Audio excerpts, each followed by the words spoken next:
All right, welcome back on this Friday, the early line here on the SportsGrid Network. Joe Raineri alongside Mark Zinno as we are that much closer to crowning a national champion in Atlanta. Notre Dame is already packing their bags. They're ready to go after that win last night against Penn State in the Orange Bowl. And if we take a look here at some of these updated national championship odds from FanDuel, we've got Ohio State minus 150, still the favorite to win it all. They've got their game against Texas, which we'll talk about coming up. Notre Dame slotted right behind them at plus 260, which is interesting because they're already in the game. And then Texas has a 4-1 team that might win it all if they're able to get past Ohio State. I would think now is your last chance if you think Ohio State is the way to go. And by the way, the look-ahead line for Ohio State is 9.5.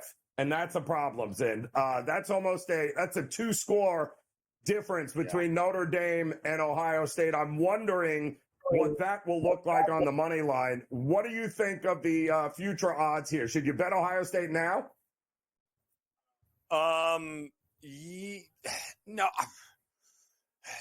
They have to get past Texas first. Is there a world where Texas wins this game? Yeah, I think that there is a way they could win it. Do I think it's probable? No. Do I think it's possible? Yes. So I think it could go down that way. And look, if you're on Texas tonight, you're on the under, right? Because that means they're stopping Ohio State from scoring. I think the over is certainly correlated to Ohio State and Texas not being able to slow them down.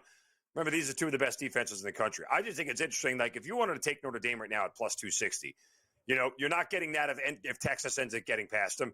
And even at plus 340 against Ohio State with the look-ahead line on the FanDuel Sportsbook, still, it's like I would give up the $1.20 right now and hope that Texas gets by, then worry about, a situation where I'm losing $1.20 against Ohio State when it's 340 and straight up. So I think there's a little value on Notre Dame at this point in time. Again, what are you asking me for? Why would I put my money on Notre Dame now after 3 straight games of losing against them? So let's just ride this train right off the cliff.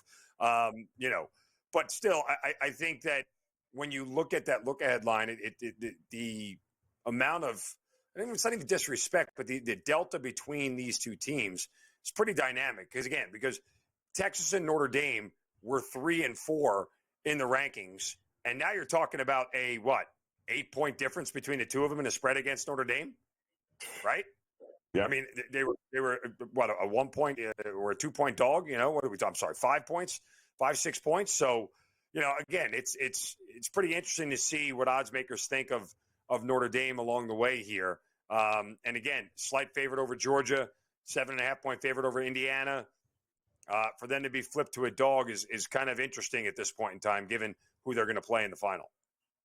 Well, you bring up a good point, though. Ohio State and Texas have to decide tonight exactly who is advancing to take on Notre Dame. As we take a look at the odds here, currently Ohio State 5.5, 52.5 is that total, and that has come down. It opened up 54.5, and we've seen some under money come in throughout the week, now down to 52.5 here, Zin. And listen, Ohio State rightfully the favorite. A lot of people think there is a lot of value in backing Texas here, that this too is likely going to be a one-score field goal type of game. But you like the under in this as well, especially if you like Texas. Well, I like the first half under at 27.5, and it's purely a numbers play. When you look at getting 27.5, I mean, look, if you're going to get 10 or 11 possessions in the first half, and as long as you don't score 3 touchdowns, guess what? You're going to be good, right? If you end up kicking 3 field goals and you score 2 touchdowns, right there, that's 23. And now, 23. Now you're sitting here going, you need a 4th score. A 6th score in the final 3 drives that are left.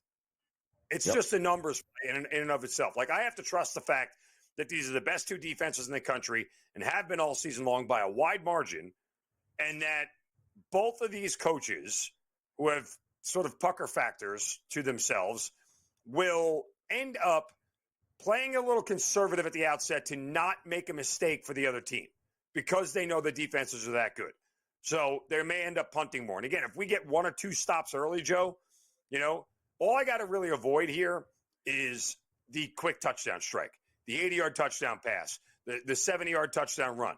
If you avoid those, and even the touchdown drives are long, clock-consuming 6-7 minute drives, you're going to be okay here just because they're going to run out of possessions to be able to score enough. That's really the way I kind of sliced and diced it here with the first half at 27.5. Again, it could go horribly wrong. If Ohio State does touchdown like they have for the past 2 games on their first 3 drives, guess what? We're dead in the water, and so is the under for the entire game. So I just look at it and go, I think there's also a component where Will Howard sorts to turn into a pumpkin a little bit. Like Will Howard that showed up the last 2 weeks has been very, very good, but we've seen him have flat spots. He had a flat spot against Nebraska. He had a flat spot against Michigan. Is Texas's defense good enough like those other 2 defenses to be able to keep him in check? I think so. Man, Quinn Ewers scares me. He really does. And you know what else scared me? And I thought this Texas team was really good, Zen, defensively. But then I watched Cade Klubnik light him up for 340 yards. Then I saw Arizona State and Sam Leavitt manage 222 yards in the air and almost 300 yards on the ground. And I'm going, listen, this is more football than any of these kids have played in their college career. I mean, this season is now long, and it looks like, maybe they're starting to take a step back. And if that's the case, pick your poison. Who are you stopping on this unless, to your point, Will Howard stops himself? Man, you got to pick your poison if you're Texas, right? I've heard everybody say that over the last week plus about Texas and how much their defense gave up to Cade Klubnik and Arizona State. What have I always said to you? I never trust Steve Sarkisian for a full 4 quarters, ever. No, his first half is always his best half. What did Texas do to Clemson in the first half? Held him to 10 points and under 100 total yards. What did they do to Arizona State? Held him to 3 points and under 100 yards. So, I get it. The total game numbers were what they were, but that's because Sarkisian is a terrible adjustment coach. And he just sort of keeps running the same thing back for 4 quarters. He knows he's got a lead instead of going, guess what? Let's continue to keep them guessing. Let's continue to keep our foot on the gas pedal here. We'll just keep doing what worked for the first 30 minutes, and we'll hope to win a football game. Yep. That's the only reason I'm playing the first half and the first half under here. I think it's the best Sarkisian you're going to get. I think it's the best version of the defense you're going to get. And so I look at it and go, yeah, I think there's a chance here that this thing stays under in the first 30 minutes. Could it end up going over late? Possibly. But let's not underscore what Cade Klubnik and Scatabo and everybody else really did in the first half of those games, which was very, very minuscule. Yeah. Yeah. He was forced to throw because they were trailing Clemson. They had to play catch up. Yeah. And Arizona State, same situation there. So it's going to be interesting to see what we get from Chip Kelly and that game plan coming out in, because he has decided all of a sudden in the playoffs that we're not going to take it slow and try to run the ball, establish. No. We're coming out and firing, and we're gonna use our receivers, the size advantage that they have over the secondaries, Will Howard's experience. It's worked so far. I'm going to be very interested how they go and attack this Texas secondary here in this game, which leads to a whole lot of opportunities for anytime touchdowns with some of these Ohio State and Texas players. We'll look at some of these numbers, including are they going to win this on Will Howard's arm? Are they going to win it on Quinn Ewers' arm? We'll take a look at what those prop numbers are, and we'll see if there's any value in a couple of bets to make. And we'll do that as we get ready for the Cotton Bowl here on the early line on the SportsGrid Network. All right, welcome back in here, the early line. Joe Raineri alongside Mark Zinno as we're getting ready for the Cotton Bowl here tonight. We know Notre Dame back in South Bend awaiting to see who it is that they'll be playing for a national championship. And it looks to be a good one here, although you wouldn't know it by the way this game is priced, as the market believes that Ohio State can't lose this game as they are a 5.5, 6-point favorite. But the total coming down here a little bit. And to me, Zin, this is all about, A, how many points wins this game? What is the winning team's score? Is it 27? Is it 24? Is it 30? And if it is a big number, well, then some of these props that we got here with Will Howard, who has been throwing the ball all over the place, I'm seeing him at, 244 and a half passing yards. Are they going to run it? If it's a lower scoring game, should we be looking maybe more at the rushing props with Judkins and Henderson here? It's interesting depending on how you think the script rolls here. If Texas's defense falls apart in the second half like they've done the last couple of games, should we be looking at all of these guys going up and over, especially Will Howard? The only ones I would really look at, I think that, if you're in favor of Texas and you think Texas has a shot to win this game, and I would say that any of the passing or receiving props, if they go over, Texas may be dead in the water, right? Like, could Quinshon Judkins get 60 yards over the course of 4 quarters in a tight game, especially one that's defensive and close? Yes. Could Travion Henderson do the same? Yes. But if Smith and Agukpa are over their receiving yards props, Texas is getting beat in the secondary, they're dead. They're dead. They just cannot play catch-up against this Ohio State defense. They literally can't. Again, Michigan beat Ohio State in a low-scoring slugfest. Will Howard wasn't able to throw the ball. He didn't have time. He wasn't comfortable in the pocket. All those things are true. If Texas wants to beat Ohio State, they have got to do it up front and make Will Howard uncomfortable. But if he throws for more than 250 yards and both of those receivers are anywhere over their receiving yardage prop, I think Texas is dead. I just don't. I don't see a game script where Texas wins an over game in a shootout. Like, I understand we think Quinn Ewers in this offense can do that, right? We've seen them put up 40 points at will, but a lot of that has been on the ground this year. A lot of that has been their defense dominating, forcing 3-and-outs, getting the ball back quickly, and just overpowering people. I get it. That's not going to happen here against Ohio State. You're going to be able to move the ball, 1 first down, you're going to end up punting. And that's what you need Ohio State to do here. So I don't think the over favors Texas at all. If we get even close to the thing, I don't think Texas can win the game. If Ohio State touches 30, Texas may be dead. So it definitely correlates with you then. So Texas in an under, Ohio State in, and if they're going to cover Ohio State, you think it's going to be because it's a shootout and they're going to get, and the defense, let's not forget the defenses in a game like this too. You said it, 2 top defenses. We saw turnovers play a big role last night. Could it play a big role in this game tonight, setting up some easy scores? We've seen it. Joe, this is the essence of my whole handicap of the first half under. Nobody wants to make the first mistake.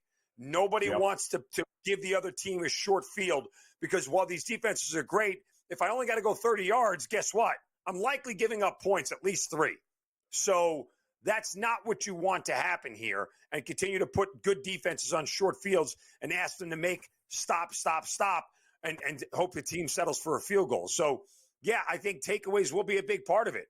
But I also think both these coaches are going to turn around and go, I don't want to be the one who makes the mistake first. I don't want to try to play catch up against this defense, because it's not a formula that bodes well for me as a coach. So the idea is to keep it within 1 score the whole way, play it tight to the vest, and that, I think, that favors Texas. If Ohio State scores on back-to-back opening drives and Texas is already out of sorts with a game plan, forget it. Sarkisian dead. They may as well pack their bags at halftime and go home. So you're much more comfortable. See, I think the scary part is Texas playing from in front, and that would worry me if I was looking at Texas. I would much rather have Texas in a situation where they have to come from behind, right? Is there a way that Texas goes up 17-3 early, right? And we end up the first half 17-3, and then Ohio State has to come charging back and the game goes over? Yes, but again, let me ask you, in a situation where last team with the ball wins, who do you trust more in that scenario, Texas or Ohio State? Because for me, it would be Ohio State. Right. Yep, I agree. I agree 100% here. I think this is Arizona the first State half matters in this one, where Texas can out-talent them in overtime. That's not the case here. This is Ohio State, one of the most talented teams in the country. The horses in the barn are exactly the same. There's not going to be a mismatch down the field unless somebody makes a mistake on an assignment. So if it's last team with the ball wins, and if it's Ohio State with the ball, I trust them a lot more to score than I do Texas. I saw in a look-ahead spot here a couple of weeks ago before they dismantled Oregon, the look-ahead line for Ohio State and Texas was 1.5. Ohio State a 1.5-point favorite. How in the world we got to 6, 5.5, 6 in is beyond me. And listen, I'll tell you this. I think if we, all things being equal, in the playoffs, if we get what we have seen out of this Ohio State team the first couple of games, and we get exactly what we've seen from Texas in the first couple of playoff games, Ohio State covers his numbers and wins by 1 million. But if we get any deviation from either of those two teams where they take a step back, I think there's still room for Texas to play their best football. I think the only place to go from here for Ohio State is take a step back, and I don't know that they can keep up what they just did against Oregon. I mean, that was unbelievable what we saw from them. Not just Oregon, too. Regression, doesn't it? Like, doesn't there have to be some regression here for this Ohio State? That's the other part I'm banking on in the first half under. It's going to take them 15 minutes to get their legs underneath them and figure out that, hey, this isn't going to be as easy as it was the last 2 weeks. So, I think there's some regression for Will Howard. I think there's some regression for Ohio State against this level of a defense. And I do think, I don't know that we've seen the best Texas has yet. So that'll be very interesting on the big stage here tonight. And welcome in the early line here on this Friday on the SportsGrid Network. We appreciate you stopping by as we get ready for a national championship game coming up soon enough as we await the winner of tonight's Cotton Bowl between Ohio State and Texas. And what we already know from last night is Notre Dame awaits after a big win against Penn State. Joe Raineri alongside Mark Zinno, and we decided that it was time to ask the public their thoughts on this game tonight. And the big question is going to be here, Mark, do we fade the public or not?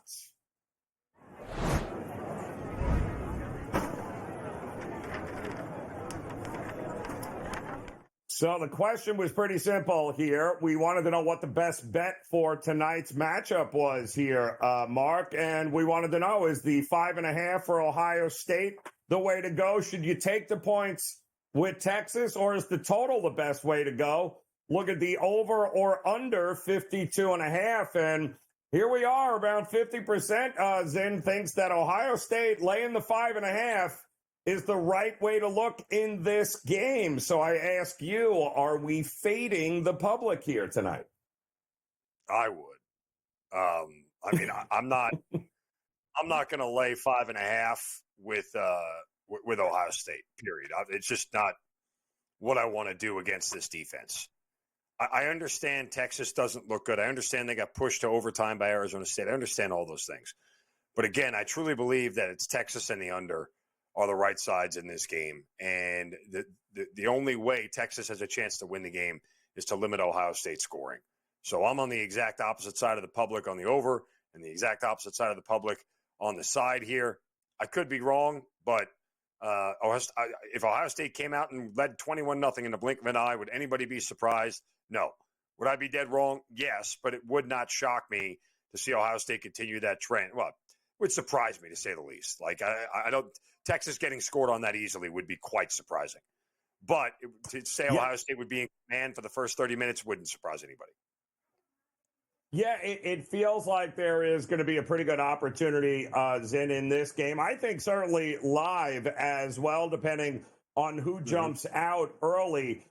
If we're thinking Texas early, we're probably thinking an under early in this one. And then maybe a pretty good opportunity to be able to jump back in. I mean, listen, if you can get 6 with Texas and then maybe have an opportunity with Texas out in front to be able to get Ohio State at plus money, I think there's, and that's the big question, Zin, is that how far back would Ohio State have to be in order to be able to get them at any sort of plus numbers or plus money here in this game?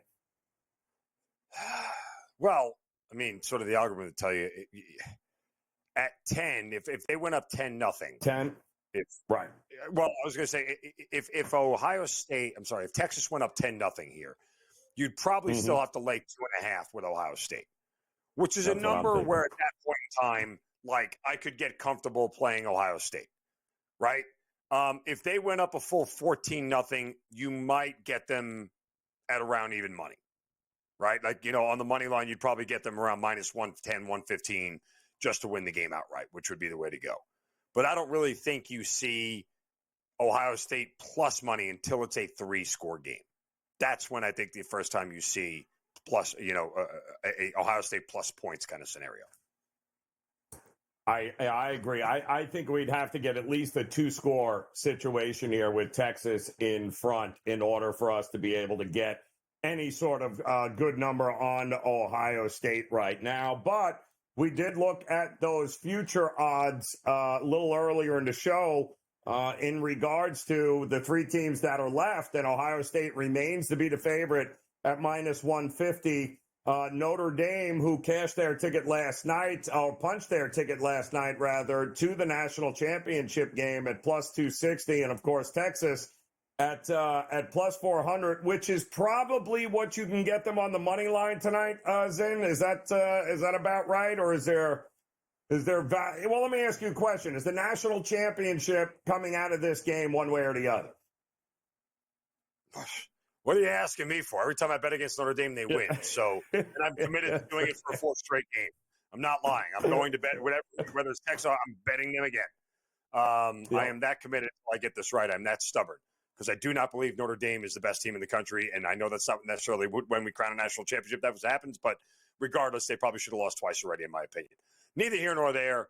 That said, I agree. Yeah, I think the national champion comes out of this game. So, again, Texas is where all the value resides, honestly. If you don't have Ohio State at a plus number at this point in time, you're better off just taking whatever you would put on the future for Ohio State and laying the points at them and letting it roll that way.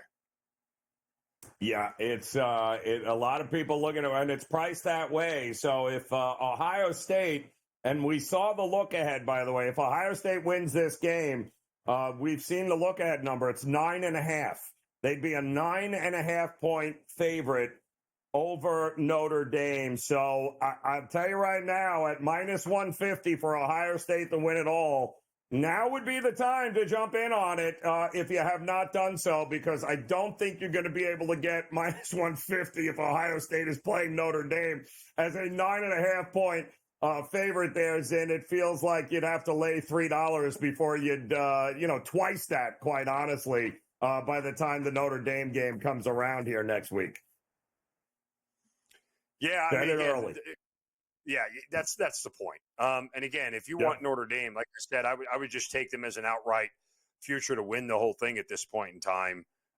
Even if they end up getting, Ohio State, and that game would make them plus 3, whatever, on the money line as a 9.5 point underdog. It's not worth it to me to wait one more game, because on the off chance that Texas pulls off the upset, you're going to lose $1. And at that point in time, you're going to get even money based off of what you put down probably. So I think the best chance, if you like Notre Dame right now, is to bet them before Ohio State and Texas kicks off. And I got news for you. If I bet them at minus 150 now, I'd be okay taking the 9.5 against Notre Dame. And there you go. You kind of kick back and relax. There's your middle, because you ain't getting them in minus 150. So if I'm holding a ticket for Ohio State to win it all, I'm not opposed to taking that 9.5 afterwards there, Zin. I mean, that's a pretty decent middle for a national championship game, no? Yes. However, the last time we saw Notre Dame in a national championship game, I think they got shut out 35. So, yeah, but that was Saban. That's a totally different animal. It was there. Saban. Yes. It was linebacker who got convinced. So, there's that.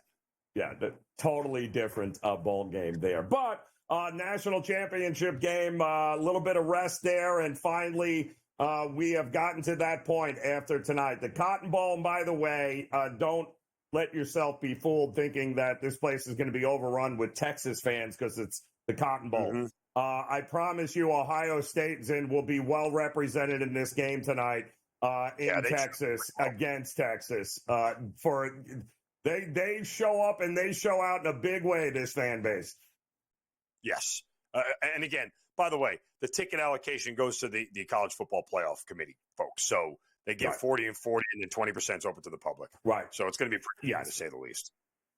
Yes. And that was actually a pretty big there were a lot of Notre Dame fans at the Orange Bowl last night, but there were a ton of Penn State fans too. And unfortunately, Zin, what happens is the committee looks like geniuses, because either way, they are going to get probably one of the most, two of the loyalist fan bases and biggest fan bases in college football are going to go toe-to-toe, whether it's Texas or Ohio State going up against Notre Dame. It's going to be a ratings success, to say the least, here with those two fan bases.